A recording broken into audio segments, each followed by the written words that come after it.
자, 오늘 우리는 마가복음 5장 25절에서 34절까지 말씀을 함께 읽었습니다. 자, 오늘 본문은 마가복음 5장 22절에 등장하는 회당장 야이로의 딸이 죽어가는 사건의 한가운데 샌드위치처럼 끼어있는 그런 본문의 내용입니다. 우리 먼저 마가복음 5장 22절의 말씀을 한 번 더 같이 읽어보도록 하죠.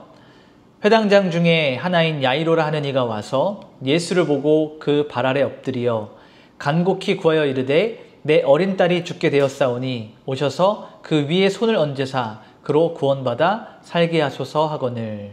아멘. 여러분, 당시 로마 제국의 식민 지배를 받고 있었던 이스라엘 땅에 회당장이라고 하는 직분은 사회적으로 굉장히 영향력을 가지고 있었던 사람입니다.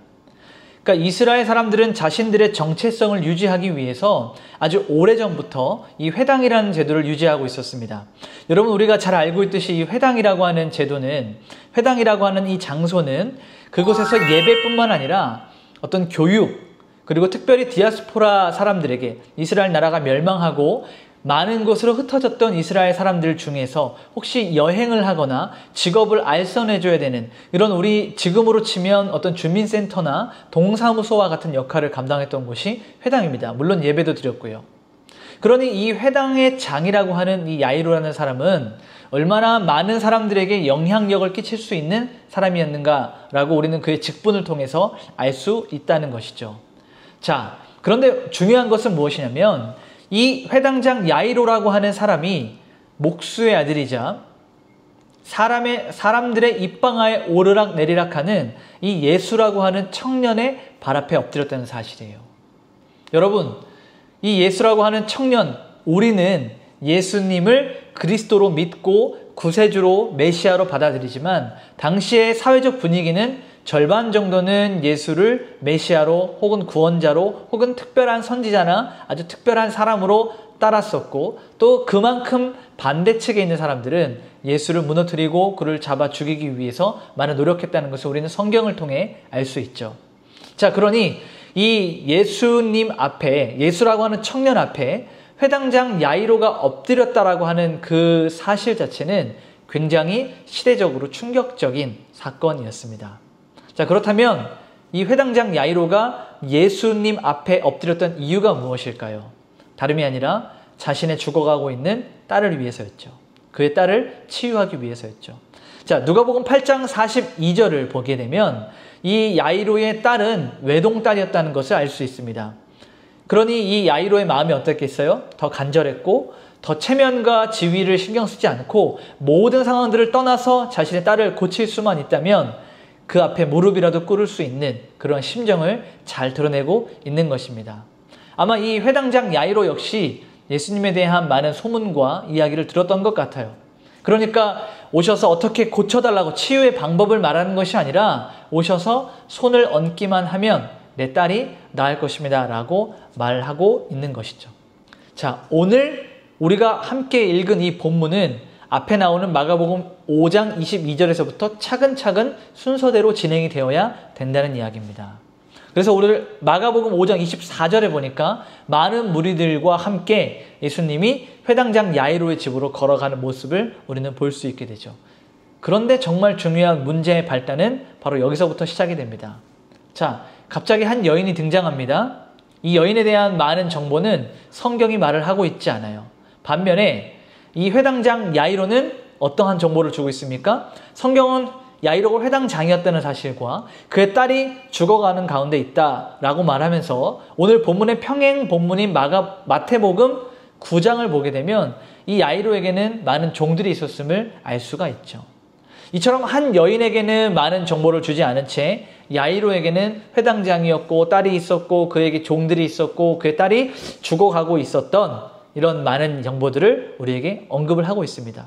그런데 이 여인은 어떻죠? 그저 12년간 12해 동안 혈루증이라는 질병에 고통을 당하고 있으며 그 여인은 많은 재산을 소비했던, 그러나 고치지 못했던 이 정도의 정보만 우리에게 던져주고 있습니다.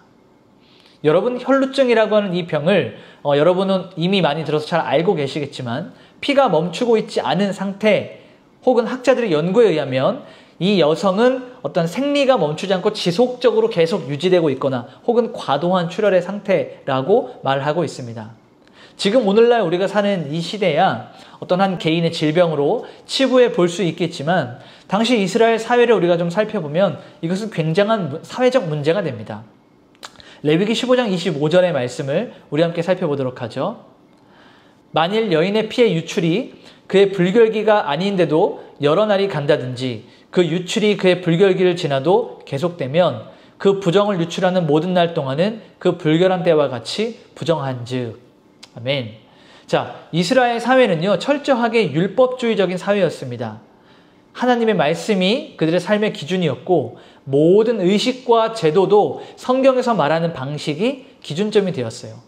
물론 이스라엘 백성들이 하나님 말씀의 중심을 많이 잃고 살았지만 어쨌든 겉으로 드러나는 표면적인 삶은 하나님 말씀 중심으로 살려고 노력했다는 것이죠. 지금 레위기 15장 25절은 어떤 한 여인의 불결한 상태에 대해서, 부정한 상태에 대해서 말을 하고 있는데 여기서 말하는 부정함은 제의적인 부정함입니다. 그러니까 의식적인 부정함이라는 것이죠. 자, 그런데 이 부정한 여인에게, 제의적으로 부정한 여인에게 어떠한 조치가 취해지는지 레위기 15장 26절에서 27절 말씀을 같이 살펴보도록 하죠. 그의 유출이 있는 모든 날 동안에 그가 눕는 침상은 그에게 불결한 때의 침상과 같고 그가 앉는 모든 자리도 부정함이 불결한 때의 부정 같으니 그것들을 만지는 자는 다 부정한 즉 그의 옷을 빨고 물로 몸을 씻을 것이며 저녁까지 부정할 것이요. 자, 이 부정함이 자기 자신에게만 머무르는 것이 아니라 그가 접촉하고 만지는 모든 것들이 함께 부정해지기 때문에 이러한 자들에게 특별하게 내려지는 조치는 바로 격리입니다. 자, 육체적으로 격리가 되는 것과 동시에 사회적인 격리가 일어나게 됩니다. 단, 한 여인의 그 피가 멈추고 정결해지는 정결의식을 취하고 나면 다시 사회적으로 들어올 수 있는 활동이 가능한 상태가 되는 것이죠. 그러니 지금 12년 동안 혈루증으로 괴로움을 겪고 있던 이 여인의 고통과 괴로움은 정말 이 육체적인 것뿐만 아니라 사회적으로 그리고 정서적으로도 함께 고통을 당하고 있다는 것을 우리는 절대로 간과해서는 안 됩니다. 자, 본문을 좀 더 자세히 살펴보니 이 여인은 자기의 병을 고치기 위해서 많은 노력을 했던 것으로 보여집니다. 마가복음 5장 26절에 있는 말씀입니다. 많은 의사에게 많은 괴로움을 받았고 가진 것도 다 허비하였을 때 아무 효험이 없고 도리어 더 중하여졌던 차에. 아멘. 자, 우리는 여기서 두 가지 궁금증을 가질 수 있죠. 첫 번째, 12년이나 굉장히 오랫동안 12년 동안 치료를 받았던 여인이라면 이 여인은 부자가 아니었겠는가? 네, 맞습니다. 아마도 우리가 추측을 해보건대 이 여인은 어느 정도의 많은 재산이 있었던 것으로 보여집니다.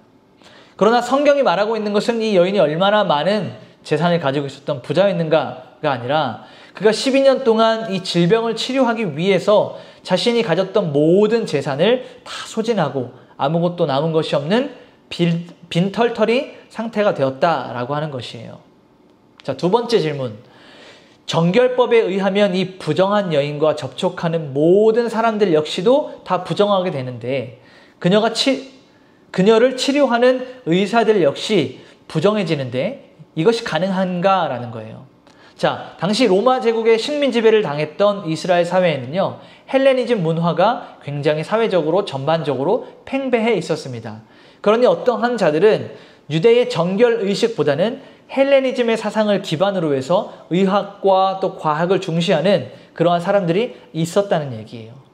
그러니까 어떤 이스라엘의 정결법이 중요한 것이 아니고 그들의 헬레니즘에 이 젖어 있는 그런 의식을 가지고 돈을 벌기 위해서 그 여인을 고쳤다라고 말하는 학자들의 의견이 있고요.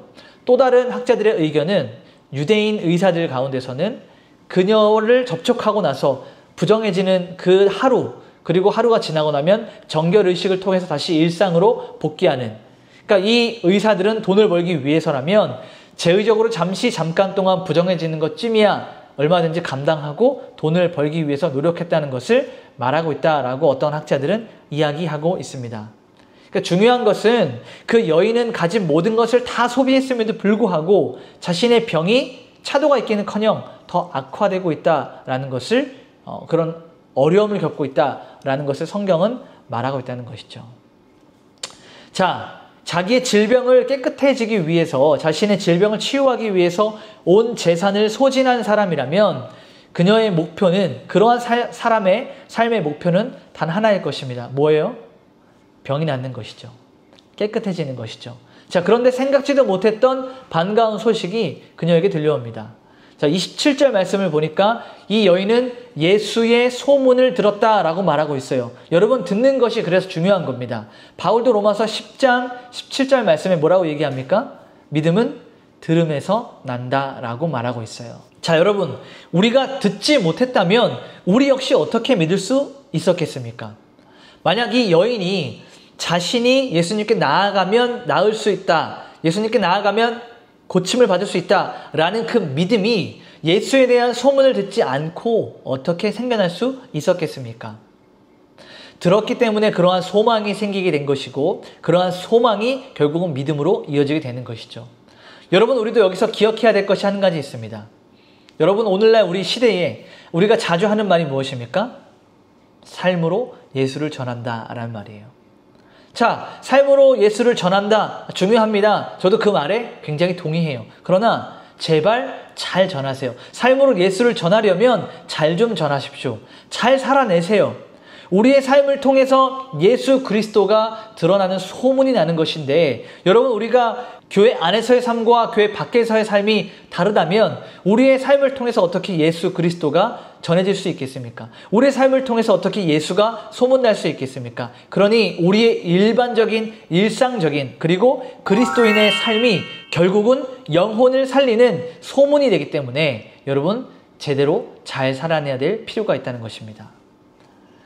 여러분, 혈루증을 앓았던 이 여인은 예수님에 대한 소문을 듣고 대단한 결심을 합니다. 그것은 회당장 야이로의 딸을 고치러 가는 예수님을 둘러싼 그 무리들을 비집고 들어가서 예수님의 옷자락이라도 만지겠다라는 결심이었어요. 여러분, 28절을 보니까 이 여인은 자신이 들었던 그 소문의 예수님이라면 그의 옷자락만이라도 만지면 반드시 나을 거라는 믿음이 있었다고 성경은 말하고 있습니다. 자, 그런데 우리가 알다시피 이 여인은 현재 피를 흘리고 있는 의식적으로, 제의적으로 부정한 여인이었어요. 게다가 그가 닿는 모든 것들은 사람이건 물건이건 장소건 불문하고 모든 것들이 부정해지는 상황 가운데 놓여져 있습니다. 그런데 그러한 사람들의 사이를 비집고 들어가서 내가 낫겠다라는 사생 결단을 가지고 있는 그녀의 행동이라면 얼마나 중차대한 결심이었고 얼마나 중요한 결단이었겠습니까? 자, 어떠한 사람들은 이 여인의 행동을 통해서 굉장히 불쾌감을 느낄 수가 있어요. 자기가 낫고자 다른 사람을 부정하게 해? 자신이 낫고자 다른 사람에게 불편함을 줘? 굉장히 이기적이다라고 말을 할 수도 있습니다. 그러나 성경이 지금 우리에게 말하고 있는 것은 무엇이냐면 이 여인이 얼마나 이기적이고 이 여인이 얼마나 불편함을 다른 사람에게 주는가가 아니라 이 여인이 낫고자 하는 그 믿음이 어떠한 믿음이었는가, 그 믿음에 포커스를 두고 있다는 것이죠. 자, 죽을 각오를 하고 이 여인은 예수님께로 나아갔습니다. 왜냐하면 자신이 시도했던 그 시도가, 그 결단이 실패했을 때 어떠한 결말을 맞이할지 이 여인은 잘 알고 있었기 때문입니다. 유대 사회 안에서요. 그런데 이 여인이 죽을 각오를 하고 무리들을 비집고 사람들을 뚫고 가서 예수님의 옷자락을 만졌습니다. 그리고 그녀는 자기가 믿었던 그대로 예수님의 옷자락을 만지는 순간 몸이 치유되는 것을 느꼈어요. 지금까지 12년간 인간적인 노력으로 해서 자기가 고칠 수 있는, 할 수 있는 노력을 다 해서 아무런 효과를 보지 못했는데, 회복하고 싶었지만, 극복하고 싶었지만 아무런 효과를 얻을 수 없었는데, 육체의 회복은 물론이거니와 유대 사회로의 복귀, 회복을 원했었는데 아무것도 할 수 없었어요. 그저 12년간 부정한 여인으로 살아야만 했습니다. 그런데 예수 그리스도에 대한 소문을 듣고 그를 향해 손을 뻗치고 그의 옷자락을 만졌을 뿐인데 이 하나의 행위를 통해서 자기가 나을 수 있다는 그 믿음 한 가지만 통해서 그녀의 삶은 완전히 달라졌습니다. 12년 동안 모든 돈으로도 해결할 수 없었던 그 일, 너무나 괴롭고 고통스러웠던 그 시간들이 예수 그리스도 앞에 나아가자 단 1초 만에 해결이 되었습니다. 그녀는 예수님의 옷자락을 만지자 직감적으로 자신이 치료됨을 느낄 수 있었죠. 그리고 이 놀라운 기적의 사건을 이 여인 혼자서만 알았던 것이 아닙니다. 바로 예수님께서도 자신의 몸에서 한 사람을 고치는 치유의 능력인 빠져나감을 직감적으로 느낄 수 있으셨습니다. 직감하셨습니다. 감각적으로 느끼셨다는 얘기입니다. 그리고는 자기의 옷자락에 손을 댄 한 사람을 찾으십니다. 우리 30절의 말씀을 읽어볼까요? 예수께서 그 능력이 자기에게서 나간 줄 스스로 아시고 무리 가운데 돌이켜 말씀하시되 누가 내 옷에 손을 대었느냐 하시니. 아멘. 자, 우리가 여기서 한 가지 생각해 봐야 될 것은 예수님은 정말로 자기의 옷에 손을 댄 사람이 누구인지 몰랐겠는가라는 거예요. 정말 자신의 옷에 손을 댄 사람이 누군지 몰라서 누가 내 옷자락에 손을 대었지? 라고 궁금해하며 사람을 찾으셨는가? 그렇지 않죠. 예수님은 전지전능하신 하나님이십니다. 그렇기 때문에 자기에게 누가 다가와서 만졌는지, 어떠한 손가락으로, 어떠한 손으로 만졌는지도 이미 알고 계셨고, 더 중요한 것은 누가 어떠한 마음으로 당신 앞에 나와왔는지도 알고 계셨습니다. 그럼에도 불구하고 왜 예수님께서는 자신의 옷자락을 만졌던 그 사람을 찾으셨을까요? 굳이 그 사람을 찾으셨던 이유가 무엇일까요? 여러분, 우리 더 나아가서 31절의 말씀을 한번 보도록 하죠. 제자들이 여짜오되 무리가 에워싸 미는 것을 보시며 누가 내게 손을 대었느냐 물으시나이까 하되. 아멘. 오히려 예수님을 나무라는 모습을 볼 수 있어요. 제자들이 지금 말하고 있는 겁니다. 제가 한번 오늘날의 표현으로 좀 바꿔서 말해보면요. 아, 예수님, 지금 여기 둘러싼 사람들을 좀 보세요. 얼마나 많은 사람들이 지금 있습니까? 누가 옷을 만졌냐고요? 제 옷도 만지고 옆에 도마 옷도 만지고 다 만졌습니다. 밀치고 둘러싸여서 예수님, 사람들이 이렇게 많은 것을 보지 못하십니까? 그러니 지금 얼른 여기 신경 쓰지 마시고 갈 길을 좀 가시죠 라고 말을 하고 있는 겁니다. 핵심은 이거예요. 지금 뭐가 그렇게 중요합니까? 무엇이 중헌디 라고 말했던 그 표현입니다. 여러분 생각해 보세요. 지금 예수님과 그의 제자들 어디를 향해 가고 있습니까? 회당장 야이로의 집으로 가고 있어요. 우리가 잠깐 시선을 돌려서 야이로의 상황을 살펴본다면 얼마나 긴박하고 얼마나 중요한 긴급한 상황이었겠어요. 한 사람의 딸이 죽어갑니다. 사람이 죽어가는 과정 가운데 있어요. 그리고 그의 딸을 빨리 가서 고쳐야 되는 상황인데 예수님은 지금 그 자리에 서서 가는 길에 멈춰 서서 자신의 옷을 만진 사람을 찾고 있어요. 이게 얼마나 중요한 일입니까? 중요하지 않은 것처럼 보여요. 근데 예수님은 그렇게 자신의 옷에 손을 만진 사람을 찾고 계시니 제자들 그리고 야이로는 얼마나 답답했겠습니까? 32절의 말씀을 보니까요. 예수께서 이 일 행한 여자를 보려고 둘러보시니 라고 말하고 있습니다. 예수님은 알고 계셨다는 거예요. 그 자신의 옷을 만졌던 사람이 여인이었던 것을 알고 계셨고 이제 32절에 그 여자를 찾기 위해서 둘러보셨다라고 말하고 있습니다. 예수님께서는 여인이 자신의 옷을 만짐을 알고 계셨죠.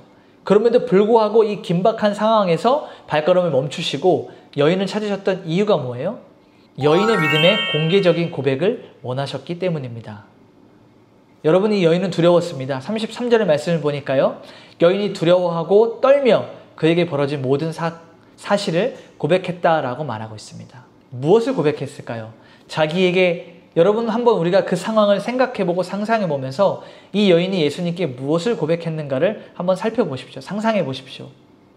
자신은 12년 전부터 갑자기 알 수 없는 질병에 시달리기 시작했고 몸에 피가 멈추지 않는 이런 질병으로 인하여서 사회적으로 그리고 재의적으로 부정한 여인이 되었고 많은 의사들을 찾아가서 고치기 위해서 자신이 가지고 있었던 모든 재산들을 다 소비하고 낳고자 하였으나 낳을 수 없었던 괴로웠던 육체적으로 사회적으로 정서적으로 격리당했던 그런 순간의 모든 일들을 아마 주님 앞에 많은 사람들 앞에 공개적으로 이야기했을 것입니다.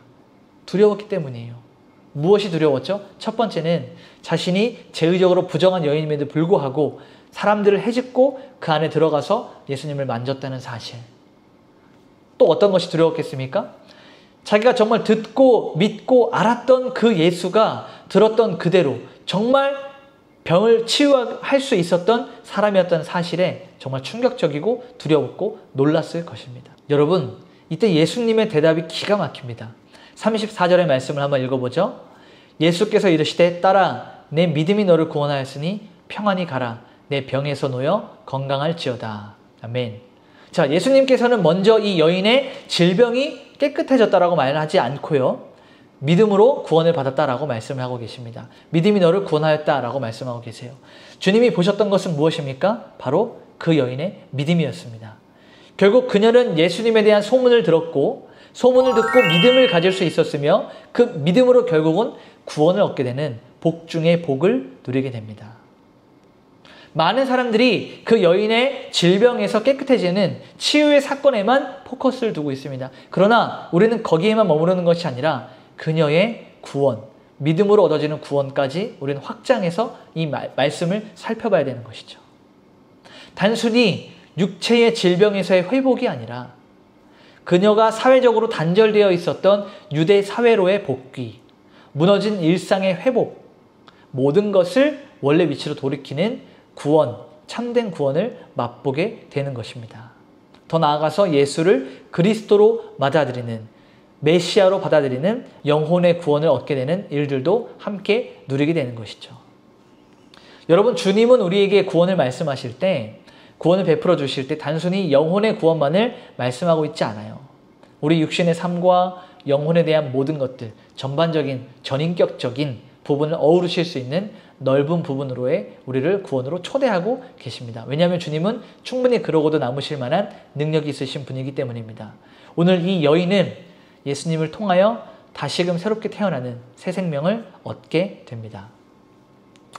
오늘 말씀을 정리하면서 우리가 적용해야 될 것들이 두 가지가 있습니다. 첫 번째는 주님께 나오라예요. 우리는 인간적인 노력과 우리의 열심으로 우리 앞에 당면한 문제들을 해결하려고 많이 노력합니다. 그러나 살다 보면 우리의 노력과 열심으로 해결할 수 있는 일보다 우리의 노력과 열심으로 해결할 수 있는 문제들보다 우리가 해결할 수 없는 문제들을 만날 때가 훨씬 더 많습니다. 그럴 때는 여러분 고개를 한번 위로 치켜들고 하늘을 바라보십시오. 물론 하나님이 하늘에만 계신 것이 아닙니다. 그럼에도 불구하고 우리가 다시금 하나님을 찾고 그 앞으로 나아간다는 간절한 마음으로 하늘을 한번 올려다보십시오. 주님께 나아가십시오. 어려운 일을 만날 때 여러분의 힘으로 여러분의 능력으로 해결할 수 없는 이 어려운 상황들을 만나게 될 때 이 여인을 기억하십시오. 그리고 간절한 마음으로 주님께 나아가십시오. 두 번째로 우리가 적용해야 될 점은 문제는 나에게 답은 하나님께 라는 거예요. 우리가 그동안 알고 있었고 살펴봤던 바에 의하면 이 여인이 닿는 모든 것들은 부정해진다고 말했죠. 자, 그렇다면 우리가 한번 생각해 봅시다. 이 여인이 만졌던 예수님은 부정해져야 됩니까? 아니면 그 상태 그대로 유지해야 됩니까? 당연히 우리가 알고 있는 말씀과 율법에 의하면 예수님도 부정한 사람이 돼야 되는 것이 맞습니다. 그러나 이 여인이, 부정한 여인이 예수님을 만졌을 때 어떠한 일이 일어났습니까? 이 여인의 부정함이 예수님에게 전가되는 것이 아니고 예수님의 깨끗한 그 의가 여인에게 전가됐어요. 죄의 전가가 아니라 의의 전가가 일어난 것입니다. 놀라운 일 아닙니까? 결국 우리가 하나님 앞에 해결함 받지 못할 문제는 없다라는 거예요. 여러분의 어떠한 문제든 어떠한 죄의 문제든 하나님 앞에, 그리스도 앞에 가지고 나오면 여러분의 죄가 하나님 앞에 전가되어서 하나님께서 더러워지고 부정해지는 것이 아니라 하나님의 의가, 그리스도 예수의 의가 우리에게로 전가되는 놀라운 문제 해결, 죄의 문제 해결, 모든 상황과 어려운 환경의 해결이 일어날 수 있다는 것입니다. 물론 그것이 우리가 기대하고 원하는 바가 아니라 할지라도 하나님의 방법과 하나님의 뜻대로 반드시 해결이 될 줄로 믿습니다. 우리는 이 두 가지를 반드시 기억해야 됩니다. 주님께로 나아가는 것, 그리고 우리의 문제가 주님의 답으로 해결함을 받는 것. 우리가 이것들을 기억하고 또 한 주간 열심히 살아낸다면 혈류병 걸린 여인의 모든 것들을 회복하셨던 그 주님께서 우리 삶의 모든 문제와 어려움들, 죄의 문제들까지도 회복시키시고 새롭게 하실 줄을 믿으며 새 힘을 얻을 줄을 확신합니다. 우리 함께 한 주간 믿음으로 승리하길 소망합니다.